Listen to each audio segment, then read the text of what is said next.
ঠোঁটে চুম্বন যেন একটা ম্যাজিক। একটা ছোট্ট চুম্বন কেবল ভালোবাসার প্রকাশ না, এ যেন নীরব এক চিকিৎসা। ভাবছেন কী সব কথা বলছি? শুনুন তাহলে।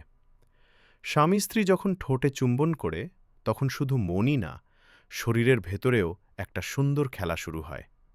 বিজ্ঞান বলছে মাত্র ১০ সেকেন্ডের চুম্বনে প্রায় ৮০ মিলিয়ন ব্যাকটেরিয়া একজনের শরীর থেকে আরেকজনের শরীরে যায়। ভয় লাগছে? আরে না না, এগুলোর বেশিরভাগই কিন্তু ভালো ব্যাকটেরিয়া। এই ভালো ব্যাকটেরিয়াগুলো আমাদের মুখ পরিষ্কার রাখতে সাহায্য করে, দাঁত ও মাড়িকে রক্ষা করে, ক্ষতিকর জীবাণুর সাথে লড়াই করে, শরীরের রোগ প্রতিরোধ ক্ষমতাকে সক্রিয় রাখে। মানে বুঝলেন তো?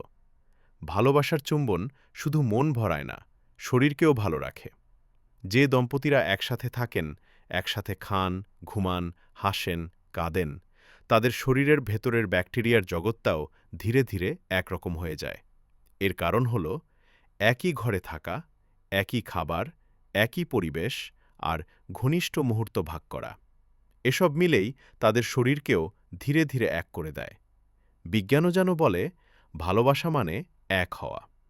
তবে একটা কথা, যদি কারো ঠোঁটে ফোস্কা থাকে, জ্বর সর্দি থাকে, মুখে ইনফেকশন থাকে, তখন কিন্তু খারাপ জীবাণুও ছড়াতে পারে। তাই ভালোবাসা মানেই তো একজন আরেকজনের খেয়াল রাখা। এই সময় একটু দূরে থাকাই ভালো।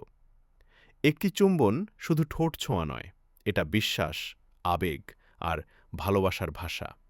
ভালোবাসুন মন থেকে, কিন্তু সচেতন থেকেও ভালোবাসুন। কারণ সত্যিকারের প্রেম একজন আরেকজনকে সুস্থ রাখতেই চায়। আবার দেখা হবে। ভালো থাকবেন।